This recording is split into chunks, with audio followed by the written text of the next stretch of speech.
Hello, Rank Squad, and welcome to Ranks FC. We're here to talk about the Champions League tonight. Two very exciting games, or one very exciting game, and one game that's absolutely dead in the water. But we'll discuss them both. I'm Jack Collins. I'm joined by the Rank Mr. Sam Tai. How you doing, mate? I was going to pull you up on that before you pulled yourself up on it. There is one very interesting game which we are going to spend a good amount of time on. And then there's another which we're going to brush under the carpet and then peek back under it for 3 minutes towards the end. But don't worry, we'll give Club Brugge and Benfica their due diligence and their due attention. But obviously the story this evening is whether Chelsea can claw this back against Borussia Dortmund. Yeah, I mean, let's come straight onto it. No time like the present. No need to beat around the bush. This is a massive game for both clubs. And I think, we're talking about the fact that for Chelsea and Graham Potter, it felt like a big win at the weekend against Leeds United. It wasn't necessarily pretty. It wasn't necessarily joyful, but Chelsea scored a goal and won a game. And those two things are integral to actually moving up the league table, which is something that they would have been trying to do. But kind of generally, I think this kind of period of games was seen as crucial to whether, if not, or if Graham Potter would survive, because I think that there was kind of a sense that he will get to the end of the season now, but whether there seems to be a trajectory for him to actually turn things around at Chelsea. This one in particular feels absolutely massive. Yeah, I mean, it's amazing what a win can do for you in football. All you need is one, and everything can start to change. Outlooks, optimism, potential, and of course, a run of results may follow. So a couple of weeks ago, we were talking about this game, and I feel like we may have overstepped the mark a little bit. Maybe not specifically us, but people, in saying that this was done. It's only 1-0. And Chelsea, having won at the weekend, will be feeling a lot more confident than they did when they went into this game in the first leg. And you never know. It's only 1-0, and it's at Stamford Bridge, and you're not quite sure what can happen. And if anyone needs reminding, this game, the first leg, was very close. And Chelsea had a lot of chances, had a lot of joy, and they just couldn't finish them off. And that really was the only reason as to why they lost. It wasn't that they defended particularly badly. It wasn't that they struggled to create. It wasn't that they lost the midfield battle. It's that they couldn't finish. They're only one fix away from switching this tie around, I think. Yeah, I mean, we can take a little look back at that game, shall we? And just pull it up here. This was the XG timeline from what went down in Dortmund. And it's an interesting read, is probably how I would put it. Well, it's horrible to look at if you're Graham Potter. Absolutely horrible. I mean, Dortmund scored a goal and then basically didn't take another shot. So one goal dusted, basically on the hour mark, and they didn't really offer too much of a threat moving forward off the back of that. They got their goal, they sat in. They forced Chelsea to really force the issue, and they tried and tried and tried. And you see how the line skips up ever so slightly every time. That means there's been a shot. That means there's been a lot of shots there. Now, they're not of particularly great value, perhaps, but there's a lot of shots. There's a lot of opportunities there. João Felix missed 3 glorious ones, genuinely glorious. Reece James, I think it was, hit the crossbar. Gregor Kerbel was arguably man of the match. That's Borussia Dortmund's goalkeeper. They're hopeful that he's going to be fit enough to play this evening. He did miss the weekend, and they're not 100% sure. He was massive. So when the opponent's goalkeeper is arguably your man of the match, that does tend to tell you that, well, you had a great day, except for the bit where you stick it in the back of the net, which is obviously the most important thing. That's been a problem for Chelsea. It's been a problem under Potter so far, but we're just waiting to see if the weekend and that goal from Wesley Fofana can really spark something. Yeah, I mean, we've got a comment here from Lord James. He says, very nervous Chelsea fan here. We were incredibly unlucky to lose 1-0 in Dortmund. I think that timeline probably shows you that you're right. I'm cautiously confident. The problem is that I have is that Dortmund's 100% record in 2023 continued against Leipzig on Friday night. 2-1 win. They were 2-0 up at half-time. It got a little bit nervy towards the end, but generally, you look at this Dortmund team and they keep rolling onwards. And whether it is Kerbel pulling out performances like this one, it wasn't, this isn't new. This isn't something that we haven't seen before. Kerbel's been exceptional since they came back in, and the defending's been exceptional for the last sort of 2/3 of it, I would say. There was obviously those scary starts here where Dortmund winning 4-3 and 3-2 with last-minute winners. But generally of late, I think that they've settled into a far more competent and comfortable team, and I think they'll be quite willing to sit in on Chelsea here, and that makes life a little bit interesting in terms of how Dortmund actually look at this one. I mean, let's look at Chelsea's shot map, because this is pretty good. It's okay, yeah. I mean, like obviously you'd like a few shots a little bit closer to the goal, but ultimately there's quite a few there of relatively high value. Well, there's one in particular that's very high value, and a few good ones. There's plenty inside the box. It's not too hit and hope. Okay, there's not as many towards the central column, inside that 6-yard range as you'd like, but this isn't too bad. I mean, compare it to what we've been watching for the last 5-6 weeks, with Chelsea. This is all right. And I would expect it to be something similar here. So it's just a case of whether they can get it to go in the net or not, because they just keep hitting the bar and the post and having it cleared off the line. Like, as much as we have been harsh on Chelsea and we've questioned them, like, there has been a pretty serious degree of misfortune in front of goal over the last 3 to 4 weeks, which, I don't know, maybe we've brushed over a little bit due to the fact that it's just one of those ongoing things. But yeah, ultimately, they're going to need someone to step forward. Obviously, Kai Havertz has been very unreliable so far. Joao Felix has missed too many chances so far. Mudryk hasn't settled so far. I keep using the word so far because you never know when it might click. Yeah, I mean, Matty says this, extremely nervous as well. 1-0 gives us hope, which is what will kill us when Havertz doesn't score 3 sitters. This is it. I mean, it feels like we're almost treading old ground in some ways, but I think at the moment with Chelsea, I think Chelsea fans feel like they're treading the same ground over and over again, in that this Chelsea performance in Dortmund was pretty good. There was enough to like about it from a Chelsea perspective. And yeah, it's the same story over and over again. And so, there's a couple of comments here from Muse2322 says, expecting a big Chelsea performance today. At the same time, there's equally a chance that Dortmund score first and the crowd turn on Potter and it gets ugly quick. And I can see that. But it's kind of quite difficult to look at it and go, Chelsea have been dreadful. And this is easy to say as a neutral than a fan, I think, sometimes, because there's only so much you can do when it's regular. And go back to the Lord who says here, how do you explain the team consistently underperforming? It's been a massive issue at Chelsea for ages. How do you fix it? I don't know. And I imagine that Graham Potter is probably struggling the same way, right? And it also goes beyond Chelsea for Graham Potter, doesn't it? We know it goes back to Brighton. I don't know if there's value in digging into that or not. I still haven't really figured out if they're creating the wrong kind of chances. I remember we did have a discussion as to whether or not, Potter was encouraging his Brighton team to create chances that his forwards aren't actually equipped to finish, and therefore it's poor coaching. Well, we never really got to the bottom of that. And now he's moved clubs and he's got all sorts of different options here up the front, but none of them seem to be able to finish. So I don't really know what the answer is. I have to say that I do think they've been very unlucky at points. Like, you came out of the Fulham game, and it didn't really feel like Chelsea posed that much of a threat, but they also, I think, hit the post and had one off the line. And I've come out of like 5 Chelsea games in 2023 thinking, oh, they weren't much of a threat, but they hit the woodwork and had one cleared off the line, or missed 3 setters, or something like that. Or Joao Felix had one ruled out against West Ham, or whatever it was. It's been a pretty consistent theme, and it makes them really difficult to really genuinely assess. All I can say is they should have scored more goals, definitely. And at some point, the floodgates probably will open, if only for one game, given the fact that we know Havertz isn't generally reliable. And they'll just be hoping that tonight's the night. Yeah. I mean, let's flip the script a little bit and take a look at Borussia Dortmund. This was their shot map. You can see it's far less busy than Chelsea's. It's also has a similar theme in that there's none in that real area, which we'd like to call the Haaland zone sometimes. That kind of gap between the 6-yard box and, as wide as the 6-yard box, but in where the 18-yard spot is. And those are the kind of really kind of zones that you like to get chances in. And yeah, Dortmund do like to attack from wide. And you can see that from, the 2 shots on the left-hand side where someone's cut inside and taking a shot on, where the goal comes from, and from that cluster on the right-hand side as well. Yeah, I mean, they're playing with proper wide forwards, aren't they? I think there's an argument that Chelsea play with wingers and that Dortmund play with wide forwards. And there is a difference there. We call them different things for different reasons. And Dortmund in particular feel like they have a lot of wide forwards, strikers that kind of play wide. And Adeyemi off the left-hand side, obviously, is part of that. Marlon is a wide forward rather than a winger.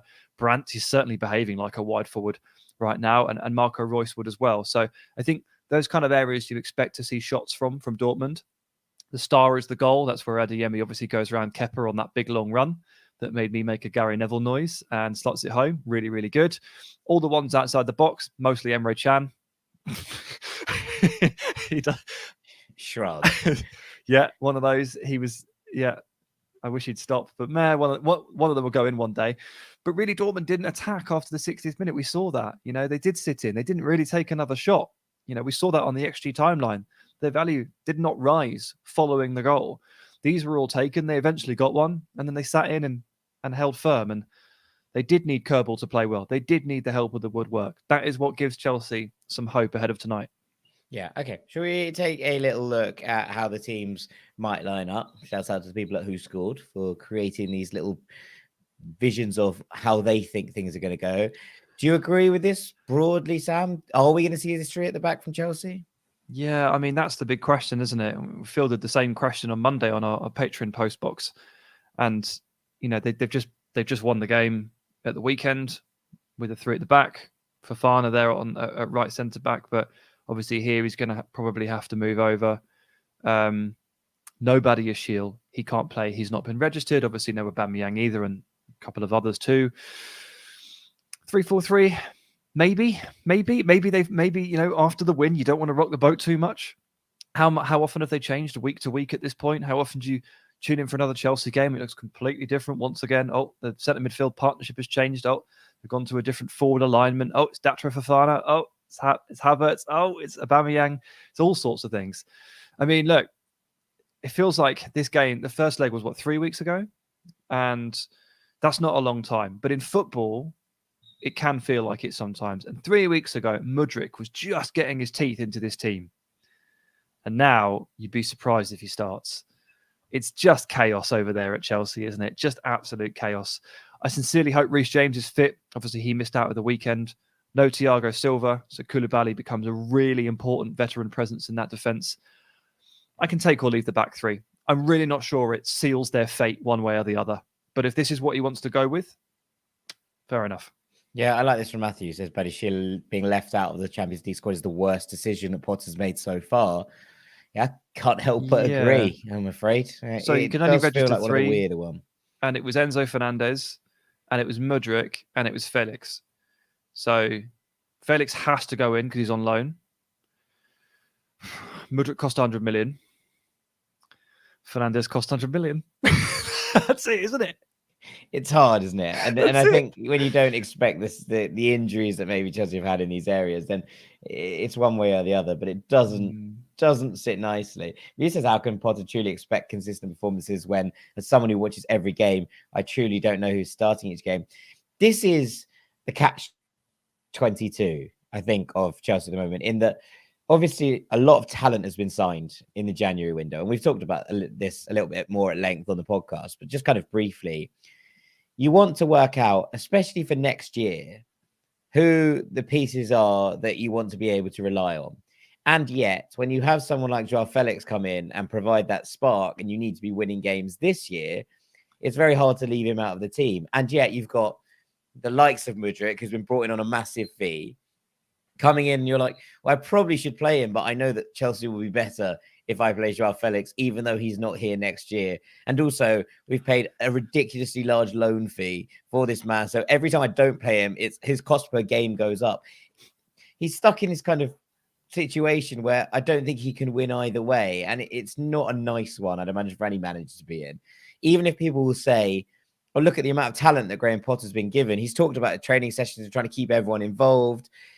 I think this is a really difficult task. Agreed. And it's tough for the manager. It's also tough for the fans. And even if, as a fan, even if you can absolutely understand and accept all of the points that you've just raised and that they're absolutely right, you're still annoyed by it. Like, regardless of the logic, it's still annoying. Yes. Because what it is if you're Graham Potter and you're cycling through your options looking ahead to next season, it means this season's dead.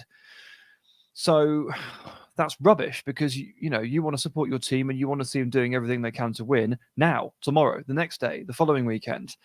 And if the manager's putting up the white flag, you can appreciate the interest in long-term stability and what happens next year, but it's also just really frustrating. Yeah, really frustrating in the short term. So I also agree, like, with the logic that Potter's using, which is I need to figure out what's what. And he has an issue with Joao Felix and the short-termism of that versus the long-termism of everyone else. But he is right to cycle through midfield partners to see who works with Enzo Fernandez, because he needs to know the answer before they hit that market again in the summer. He needs to know these things. But what it creates is a really disjointed team, a really disjointed group, huge inconsistencies game to game, and a very confusing feeling overall. Yeah, I agree. Dortmund don't feel that confused, although they are missing a few key players here. And I think this Dortmund lineup looks pretty much what I was going to expect from them. I think they're a much easier kind of facet to call than this Chelsea team. It's much easier to call Dortmund as an entity and try and work out what's going on, considering there has been that kind of settling down period. But Adeyemi missing is a massive loss, especially considering the way that you'd imagine Dortmund are going to approach this game. Yeah, I mean, this game is set up for Dortmund to counter-attack. I mean, they're a very good counter-attacking team anyway, but they are going away from home in the Champions League, which is obviously incredibly difficult. They have a 1-goal advantage, so they should probably play the game as it comes to them. You know, they need to work the crowd, you know, work the Stamford Bridge crowd against Graham Potter, stifle, annoy, be stubborn. One of our comments correctly called out the fact that can happen quite easily at the moment at Stamford Bridge. You need to play the game as it comes to you. And Dortmund, playing the Bundesliga, absolutely love transition attacks, love counter-attacks. But losing your fastest player, damn, that's a blow. It's not ideal, is it? That it's is not ideal at all. And no one, we're not sitting here going, oh no, Marco Reus isn't good enough. Like, no one is saying that. But Marco Reus isn't lightning fast. So in terms of profiles that you ideally deploy for this kind of game, Reus isn't necessarily it, whereas Adeyemi is. Now, we expect Reus, or who scored expect Reus, to step in on the left-hand side. Brandt will continue on the right. He's been in unbelievable form. They'll all play off Sebastian Haller, who'll be like a pivot up front. The midfield three is super settled. It works super hard. It knows how to go about its business defensively. Özcan has been really good at balancing that, and Emre Can is performing well. Schlotterbeck does a lot of hero defending. Guerrero was really good in the first leg. But actually, it's the right back that we probably need to zero in a bit more on. It's Marius Wolf, who is probably Dortmund's second fastest player that you're likely to see in contention to play right now. He is fast, and he has turned his career around in the last sort of like 6 to 8 months or so. When he manages to combine on the right-hand side with Brandt, and Brandt manages to get him flying in over the edge, good Lord, he is quick in a straight line. And it's a bit of a weird one. It's going to give you a bit of a vibe of like when PSG tried to release Hakimi from right back on the counter-attack. Like, ideally, you'd have that pace further forward. But if you can't have it, you've got to have it somewhere, and it should be on the flank. I'm expecting Dortmund to work the ball around in some rotations on that right-hand side, Bellingham, Brandt to Wolf, and then just try and flick Wolf in behind, because I think Chelsea are going to end up pushing up. Yeah, I mean, let's take a little bit more depth on Wolf. And I think this is really important, because it wasn't something that I'd particularly thought about in terms of how they were going to attack. But he's really started to come into his own, I think, especially in the last couple of months. And we're seeing him do things that we've maybe not seen for a little while. In terms of, he had a lot of potential early on, and then it wasn't hugely realized. He's sort of been a squad player for a long time. And now we're seeing him do things like floating crosses in with the outside of his foot. We're seeing some really, really lovely bits of play and combination stuff from him. It just feels like he's been given this lease of life by Edin Terzic, and he is thriving right now. I might be mistaken here, but I also just don't think he was a right back before. I think he's kind of been remodeled. He was a winger, so he's been pushed backwards. But still allowing those kind of attacking qualities to shine through where possible. He's adapted to the defensive side of things quite well, better than most wingers who get pushed backwards do, unless they're like 35 and they accept that this is their time. Wolf has been forced to reinvent himself as a fullback because it just wasn't going to plan as a winger. So he still has the attacking intent. He's got a powerful run on him in that step. When he gets going, he's fast. His powerful running in a straight line is difficult to stop. I do think that Dortmund are going to try and release him over the top where possible. And you might see it 2 or 3 times. You might see some close combinations right up against that touchline on the right-hand side with Julian Brandt maybe sucking a couple of players in and turning out of pressure and trying to release Wolf over the top. Could be a weapon for Dortmund. It's probably the fastest player that's going to play for them tonight. It's definitely not going to be Aller running in behind. So I think they're going to do everything they can to delay the pass, get him going. It might be a difference maker. You never know. Yeah, absolutely. We've got a couple of questions. This one from Sideth I really, really like. If Dortmund had to pick one, which basket would they put their eggs in, the Champions League or the Bundesliga? It's a really funny question in terms of, on paper, obviously they're joint top of the Bundesliga with Bayern in terms of points. Their goal difference is significantly inferior. But you do look at the Champions League, the way that this is shaking out, and this season, the fact that I don't think many of Europe's top teams have been flawless in a way that maybe we've seen in previous years where you go, oh, there's 3 or 4 teams there that you'd go, they're going to be the semi-finalists. I don't see that as much this year. And Dortmund have this funny thing where they feel like on their day they can beat anybody, and yet I still feel uncomfortable backing them to pip Bayern to a Bundesliga title. But I wouldn't back against them pipping Bayern in the semi-final of the Champions League. Yeah, this is a difficult one. Really difficult. What I saw in the first leg with regard to Dortmund's profligacy in front of goal and how wasteful they were, scares me a bit in terms of projecting them to win anything, full stop. But it would particularly scare me when it comes to pitting this team against the world's best teams and the world's best defenses. It's probably less of an issue on a game-to-game basis against the Bundesliga teams. However, it's a much bigger sample size, and they need to maintain that and make fewer errors basically in front of goal over a longer period of time. So I don't really know where I land on this scale, but I don't think they've got the firepower to win the Champions League. So I'd probably rule that out, despite the fact that they do feel like the perfect wild card. So I think I would go for the Bundesliga. I think. Yeah. I mean, I like this from Matthew, obviously. Dortmund versus Napoli Champions League final. Give it to me. Hook it to my veins, all of it. And also do anticipate the pressure of the occasion, the pressure of being favourites getting to Dortmund tonight. I don't know if they feel like they will be favourites. I still think that they'll feel that this tie is pretty much in the balance. And I've said this before in that in European football, I think 1-0 to the away side going into the second leg is about level at half time.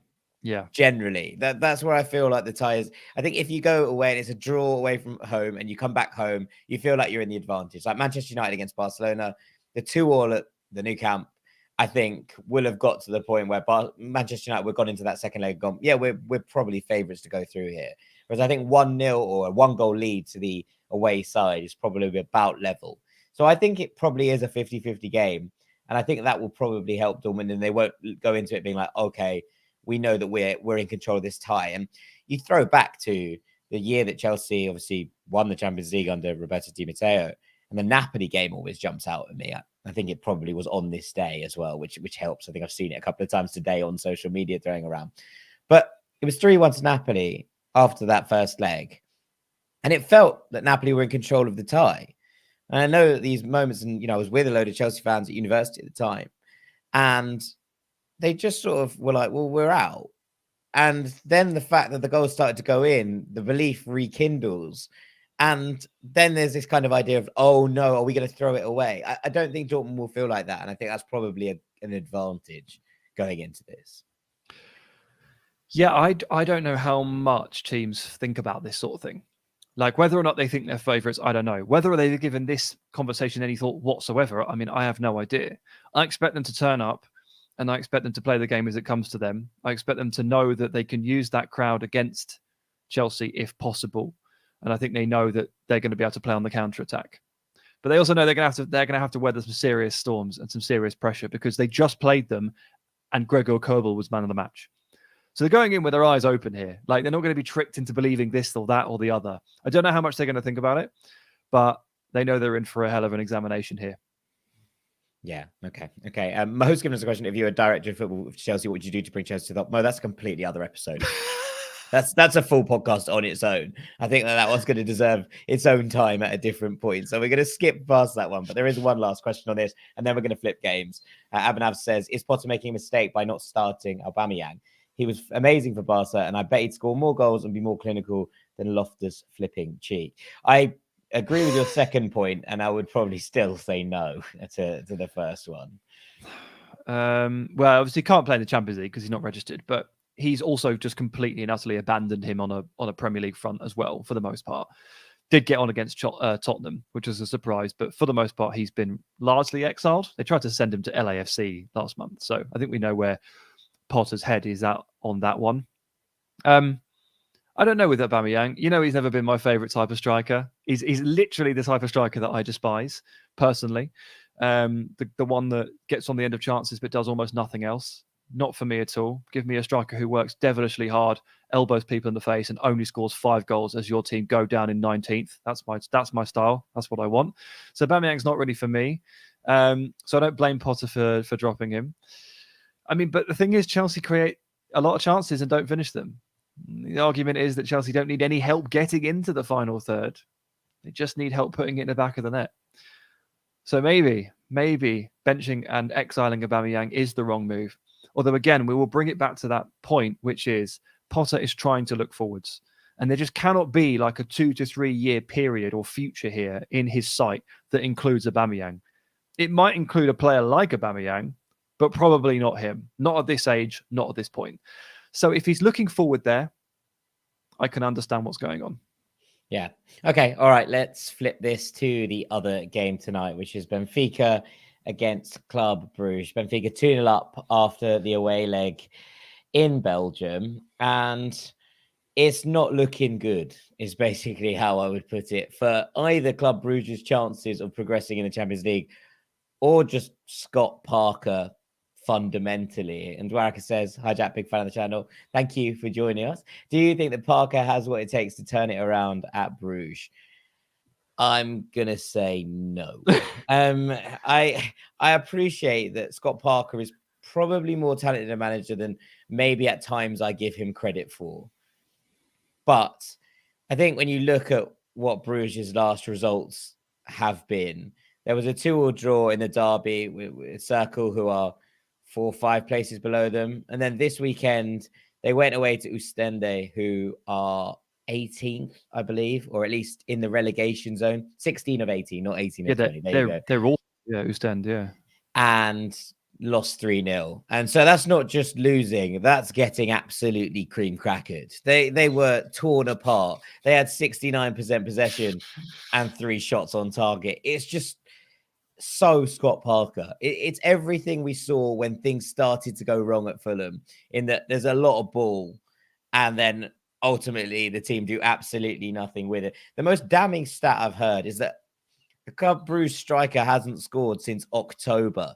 Ferran Yukla scored in October against Oostende, I think, and had no one who plays centre forward for Bruges has scored it. Look at the XG on this. It's genuinely petrifying. This is the first leg, obviously, against Benfica. And there was almost nothing to like at all about this Club Brugge performance. They started off relatively sharp in terms of their pressing game. That's about all I can say. They did nearly take the lead, but it was offside. Dennis Adoy scoring in the Champions League round of 16 would have been something that my heart would, I think, forever exploded with joy on.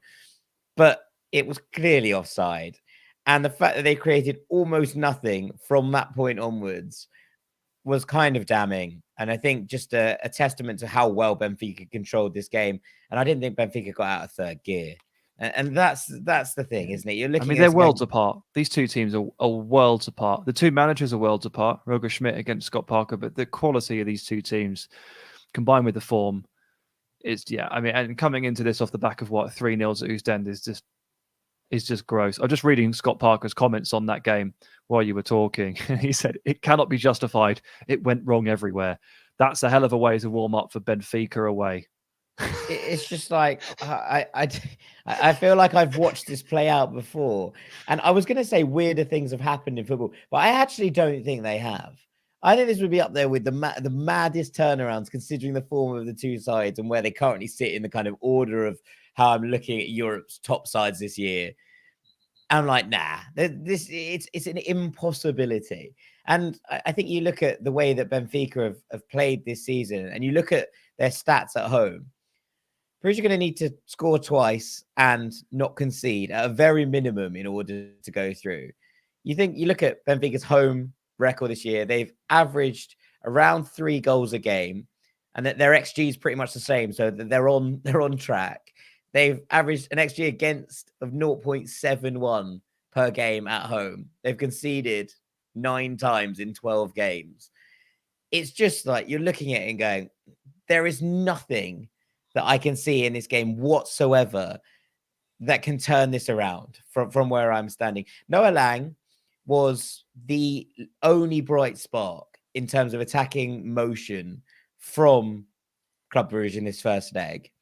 And even he didn't make a touch in the opposition box. He was forced out to the wings. He was funneled away. He carried the ball quite well, but that was pretty much it. And you're looking at that. You combine it with the fact that Jutgla hasn't scored since October, and neither has any Club Brugge number 9. It's just like I can't see any world at all in which Benfica don't win this game like 3-0. And that's I'm afraid the kind of long and short of it from where I'm standing. Look, again, it's football. I know one was expecting Liverpool to beat Man United 7-0 at the weekend, but I just don't see where it's coming from.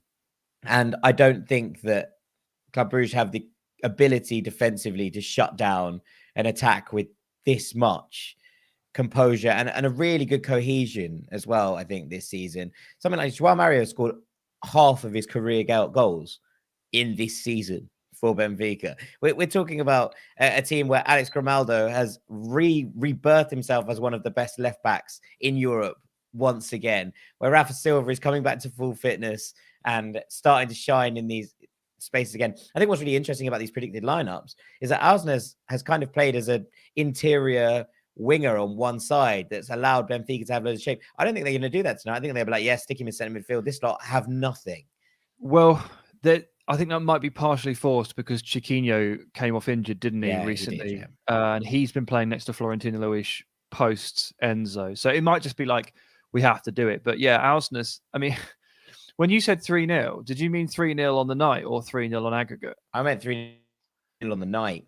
Yeah, so you're talking about a potential. I mean, I agree. Like they're worlds apart, so you can absolutely afford to put Ausnes just into the midfield pivot and just absolutely go for it with Neres on the other side. This is a mismatch. There's no other way to put it. Dennis Adoy is only one man. He cannot stop this. He cannot stop this hurricane. It's true. If this was a team of just Dennis Adoys and Noah Langs, it might be okay.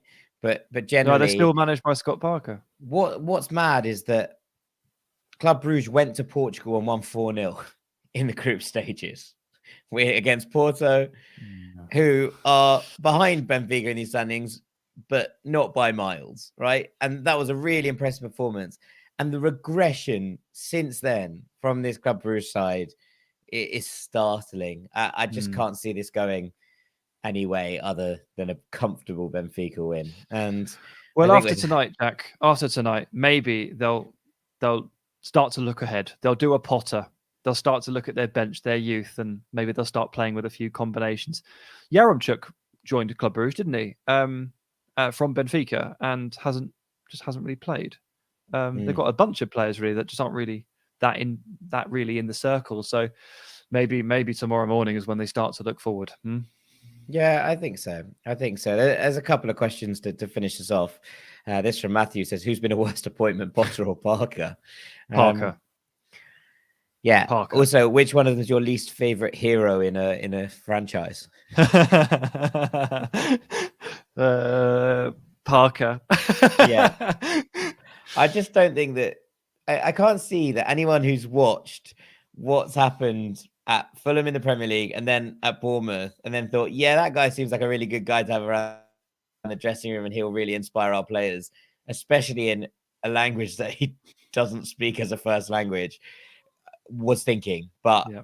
I can't see, this has been a dreadful appointment and I can't see it lasting much longer, to be honest. And I think a battering here might bring it to an end because there's already murmurs that Scott Parker is on his kind of last legs. The fans have decided that they want nothing to do with his football anymore. And I just can't see him surviving this. The last one from Draco says, what has clicked for Neres at Benfica? I think there was always a lot of ability here. I just think that Roger Schmidt has brought a lot more out of most of this side, to be perfectly honest with you.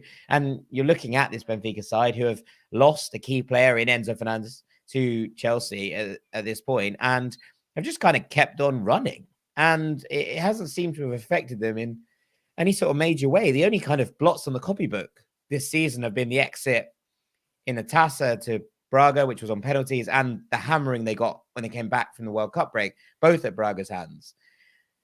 Apart from that, it's been pretty plain sailing, I think, and that's because Schmidt has his side cooking nicely. Yeah, I mean they're in real ascendancy in great form, but I think the biggest factor for Neres is not even manager. It's just that didn't he get caught in that horrible cycle of joining Shakhtar, and then the war stopped football, and then he had to leave. Didn't he get caught in that? He left beforehand, but I think it was only the summer before. I think he had a really difficult 12 months. I think he just he'd fallen out of the Ajax side. He joined Shakhtar. I think he either got injured or just obviously just couldn't play for a while, and then he got stuck, and so he just sort of didn't really play for a while, I think. And so when he joined Benfica in the summer, we were like, oh yeah, David Neres, I remember him. He was class. Just needed to live in a normal place and play some football. I mean, it genuinely sometimes is as simple as that. Yeah, absolutely. Absolutely. Right. With that, I think it's time for us to call it a day. So all that's left for me to do is say thank you to everyone for watching. Thank you for all of your comments and questions as well. Thank you so much, Mr. Samtai. Cheers, buddy. Enjoy the action. Indeed, indeed. And if you're looking for something, there is a Europa Conference League game as a warm-up, 5:45 UK time. It's just 1 hour in the early slots, basically, what you'd expect on Thursday night. I've gone full Scott Parker there and sort of used what instead of that. But generally, I think that RZ versus Lazio is probably the standout tie of the Conference League round of 16. It's on tonight as a warm-up to the Champions League. So I would highly recommend that you go and watch that. Thank you all for watching, and we'll see you tomorrow for 2 more games. Take it easy, gang. Peace.